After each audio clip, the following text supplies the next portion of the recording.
Hello everybody and welcome back to World of Warships Legends. My name is Spartan Elite 43 and tonight we are back in the Zao. So, let's get into our commander. We're running Azure Lane Atago, of course, with Nikolai Kuznetsov and Francesco Membelli. We've got Beyond Range, Arsonist, Punch Through, and Fixated with Refill Station as our inspiration, or as our commander skills. We have main battery traverse speed, sorry. We've got Propulsion Mod 2. We've got Concealment System Mod. We've got our Main Battery Mod 3.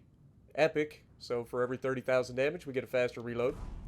And then, of course, we have the Torpedo Mod on for longer... Well, I don't know if these are the long-range torps or if these are the fast torps. There's 67, so I'm assuming these are longer range. But, yeah. So... I don't really get into torpedoes. For me in the Zao are literally just area denial. I'll throw them where I think a destroyer may be running or somebody's going to come around the corner, or defensively if a battleship is charging me I can use them. But yeah, that's about all I use them for.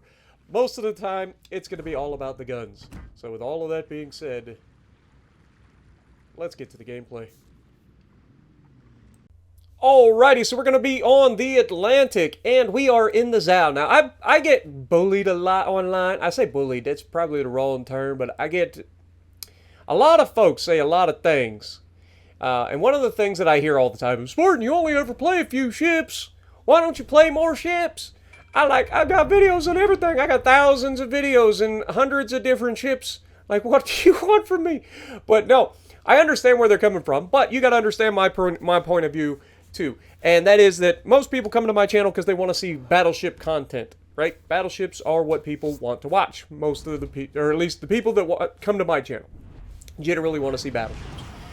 This has been proven time and time again, as my battleship videos do really, really well, and everything else doesn't do quite as well. It's not that it does bad, but it doesn't do as well.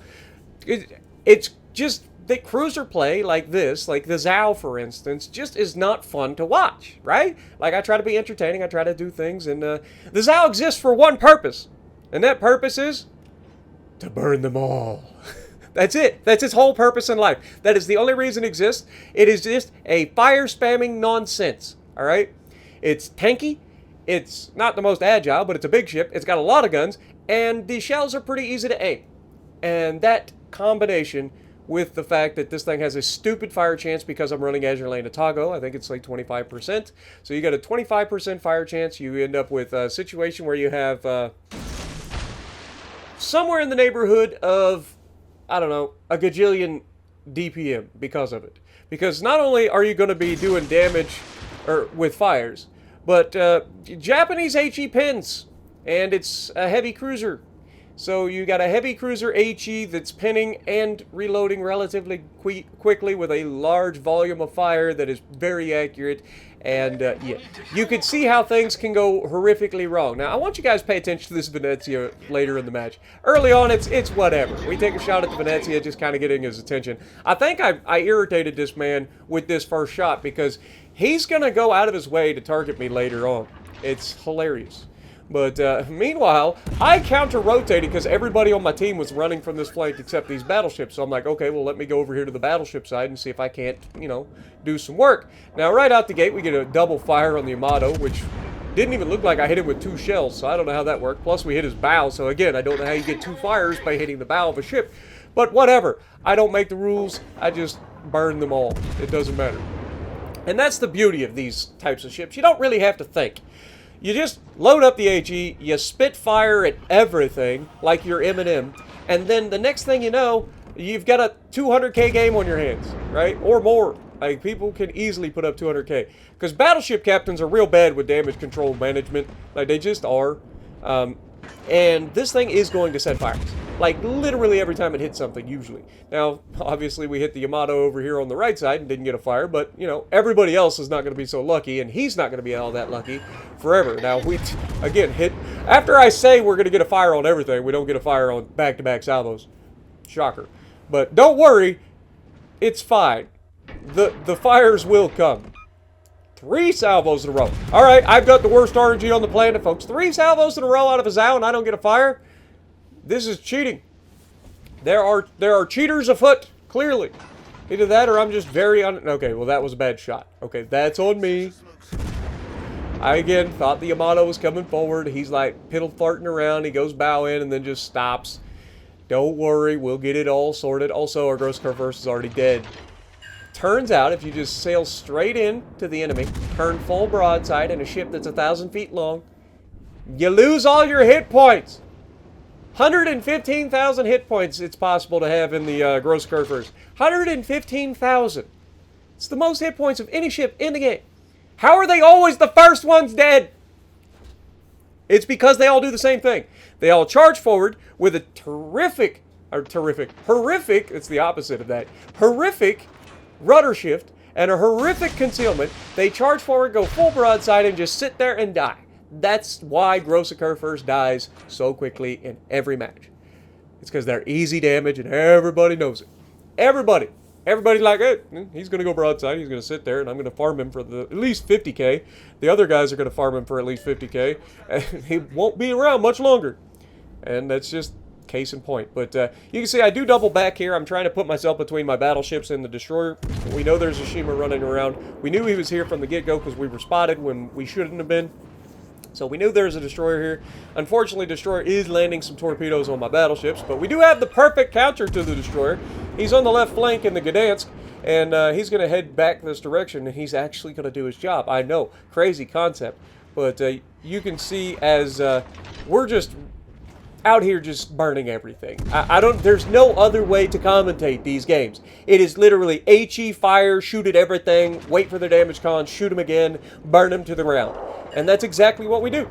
And you can see the more ships that you can target at one time, and that is the one thing that I do struggle with in this particular ship, is we're on a map where everybody's so spread out. Normally, you would have a much more condensed gaming experience, and you'd have a lot more targets that you could continuously farm. Whereas here, I keep like focusing one guy, and then I don't really get a chance to focus the other because they're all like, they're fanning out, which is smart for them, but bad for me when it comes to being able to set multiple fires and have multiple people burning for permanent full fire durations.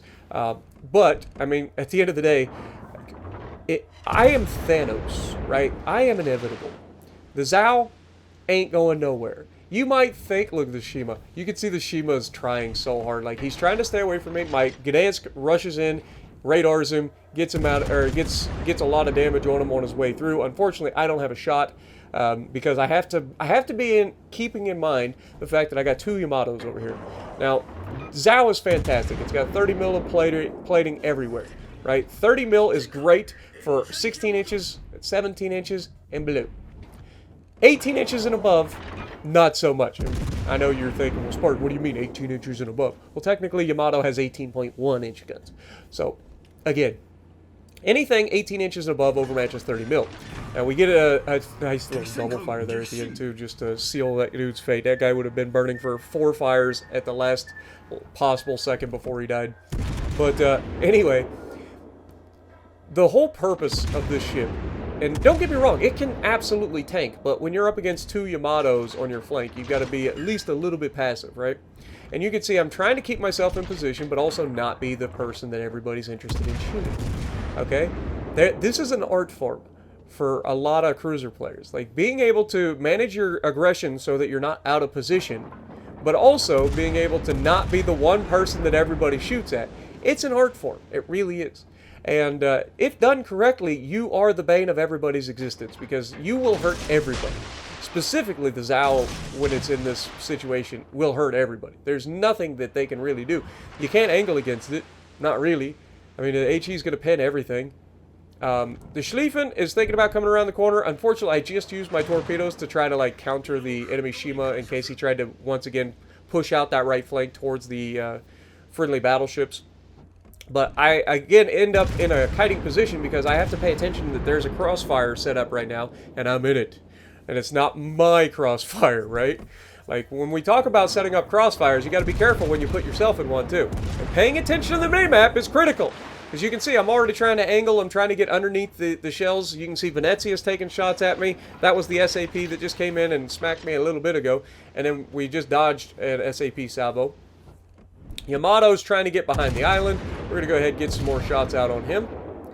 You can see he takes a shot at us too, but again, at these ranges, this is why the Zao can be so frustrating for battleships, is because like we can engage you at ranges and hit you accurately and burn you to the ground, and you're very rarely, unless I screw up, going to be able to get shots back at me.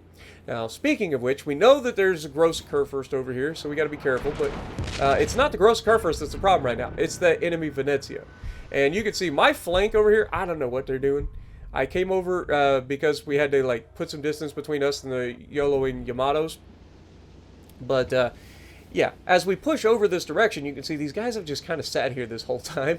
And so I'm like, okay, well, in that case, I'm going to double back again, try to put myself in position again to be able to shoot at everybody else. And if I can set up a crossfire, this time with me being able to benefit from the crossfire, that would be ideal. Now, Gross Kurfürst out there, he's being shredded again. Like, it's Gross Kurfürst. Like, it is a punching bag. That's what its purpose is. Now, it can be good, but it also just more often than not ends up being farmed. And so that's what we're going to do. We're going to get a couple shots out there on the Gross Kurfürst, try to get some fires. He's turning to run away because what else can he do? He's a Kurfürst. And as he pushes in, you can see we also end up getting a look at the Venezia here real quick. And I just want you guys to pay attention to how much damage we end up getting on this Venezia. We take the shot. We shattered 7 rounds on the enemy Gross Kurfürst. Again, probably hit a turret or hit the belt armor or something. I'm auto-aiming on this man and trying to hit him consistently. But we ended up only hitting 1 shell on the Venezia. But it pinned, right? Like any shell, anything that this thing touches generally gets pinned. And you can see that the Gross Kurfürst is not so fortunate this time to get away with no damage. And we get a nice chunk of damage, but we also get the fire. Schlieffen ends up going down, but also takes down our defense. And that just leaves the Shima out here that's still hanging around. We got a Worcester, we got a defense, because the Yama that we shot at on the right side's already dead. And this Venezia is coming as we pick up our Witherer on the enemy Gross Kurfürst. The Venezia is pushing over towards me, and I got a feeling that Venezia is going to target me. Like, you can feel it in your loins. The left flank, there's 3 people over there, and none of them trying to, like, push after that freaking Venezia. And you can see he takes another shot, hits me again. This is what I was talking about. Now, I do run my sonar because I anticipated torpedoes from the Shima, which we knew were here. We end up taking out the Gross Kurfürst, giving us our 2nd kill, and we have put ourselves in a good position to not only counter potentially the destroyer, but also the 2 cruisers. Now, as I pushed in, the destroyer's already dead from the Gdansk doing his job. And again, well done to the Gdansk. He did his job. He also was able to get some farming damage done with the HE, and you can see he's attacking the Worcester right now. We've got the defense over here, and we're just going to go ahead and start cooking these guys as well. Now, you can see the van has just been set on fire by the enemy, or by the friendly Conqueror. We're going to get some shots out. He goes and smokes up. Perfect for me, because that means I get to shoot him and not be shot back. And then I get to start targeting this guy. We get a double fire on the defense, but unfortunately that double fire is short-lived because he gets his damage control back just in time, which is real unfortunate. But Worcester comes in and slows down and stops. All my shells dodge him because he stopped. But as he dodges, I'm going to just sit here and farm him now, because look at this shot. This is what I mean. Blam! Look at that pin, man. Double fire, 8 full penetrations. There's nothing that this Worcester can do. He never had a chance. And watch more shells coming in from that Venezia. He's surrounded on all sides right now.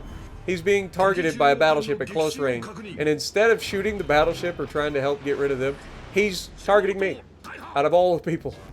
But defense over here is just sitting in a smoke screen, so we're going to go back and start farming him. With a couple of battleships over here, this defense isn't long for this world, so I just want to get as much damage as possible, knowing that he has a big heal. We can get a nice little chunk out of that, but the Conqueror goes down to the defense, and you can see the SAP still coming in, and the man goes down to a Yamato point blank. Why on earth is he so worried about shooting me as far away as I am, and not the Yamato? And you can see I got hit again by the Venezia after he was already dead. Like, you can't make it up. Like, these people go out of their way to target me for reasons, and then they just throw. They never have a chance. They never had a chance. Like, if they spent more time maybe focusing their flank, maybe they'd have a chance. But nope. Unfortunately for them, they didn't, and we end up with 172,000 damage, 2,500 base, top of the leaderboard, just holding down everything and burning everything. 23 fires. I'm out here, the Michael Jordan of setting fires. So let me know what you guys think, and if you like what I'm doing, punch the like button, leave a comment below, subscribe to the channel if you haven't already, and as always, I will see you in the next video.